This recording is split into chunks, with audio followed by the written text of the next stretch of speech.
for the cover of her book. It's really, really awesome. I can't wait for you guys to read it and just see all the material. So as soon as the book comes out, I'll be sure to make sure that I tag it on all of my social media so you guys know where to pick it up at. Yeah. And maybe we can invite Tanisha in for the show. She's so well-spoken, very articulate. So it'll be kind of good to get a heterosexual woman's opinion about the topics that we be talking about. So Tanisha, maybe one day you can come on over. Oh, it's called, her name of her book is called More Than a Conqueror, Confessions of a True Testimony. So shout out to Tanisha.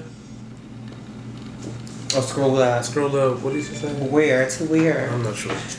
And also remind guys, if you have relationship questions and all that, and you don't get a chance to post it on this live, inbox us and we will answer them in the next live as well. Yes, please inbox your relationship questions. For some reason, we love talking about love, sex, and relationships. Yes, I think that's good.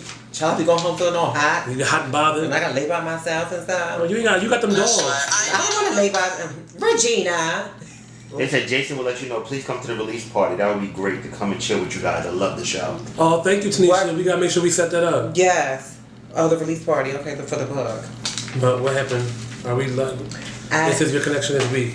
Are we? Because Regina just called in. Regina just called in. Why is Regina calling me? Okay.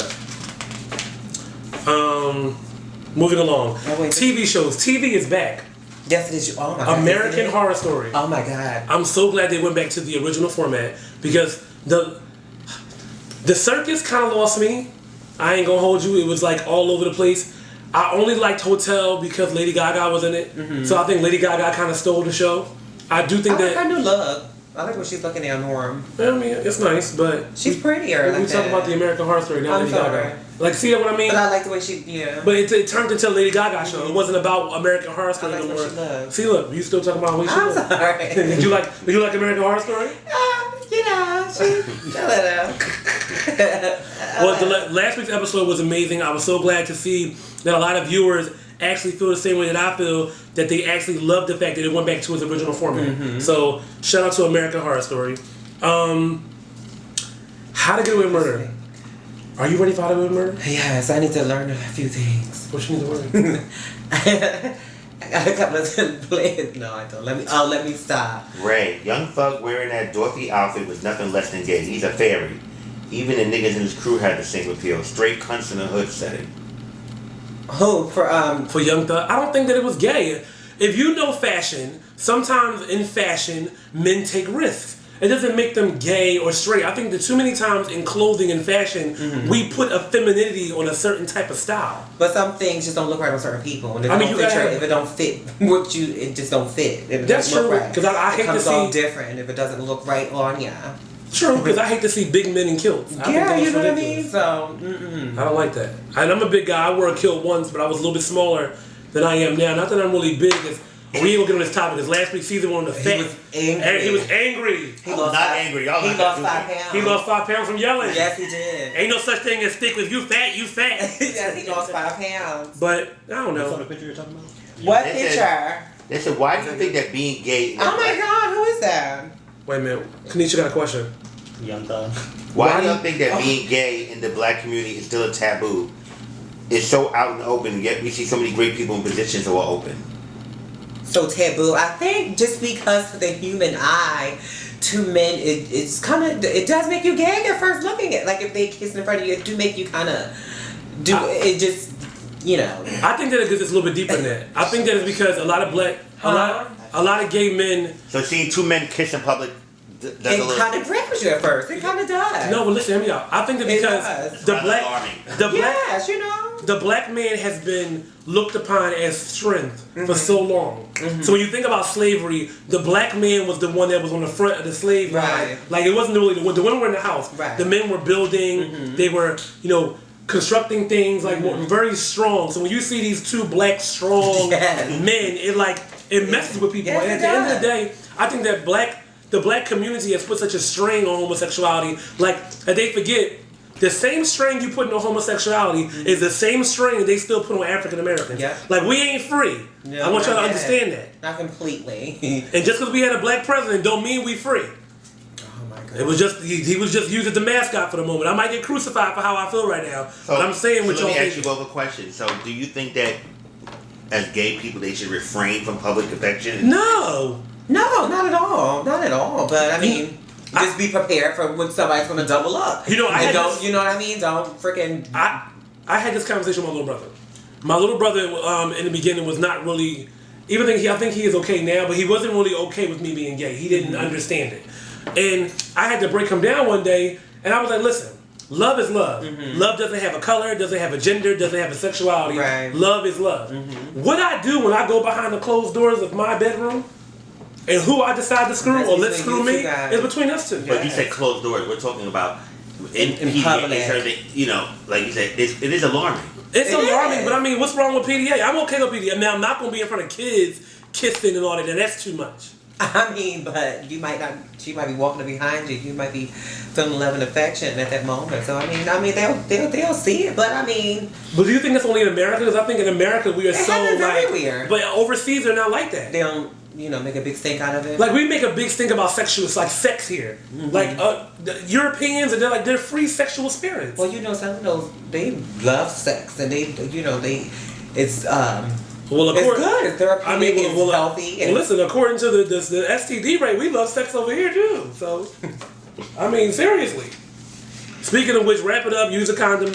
Know your status and all that good stuff. But it's a lot more than. I can't wait till you guys start tackling mental health. When y'all start tackling mental health in this community, I swear it'll be like a much better place. You think that's what it is with these? Yes, it's mental health. Some of these gays ain't wrapped too tight. Me included. I'm a little off the wire sometimes, but as in crazy or just a little what you need. Yeah, I could maybe a little Zoloft or something, something to calm me down, keep me focused. I mean, look, come on, I'm gonna be honest. Mental health. You want them to get listen, Zoloft? We are some kind of mental health. My mom, funny she's watching. She's probably laughing right now. My mom always said to her, she's really good at diagnosing somebody. Oh, their mental health.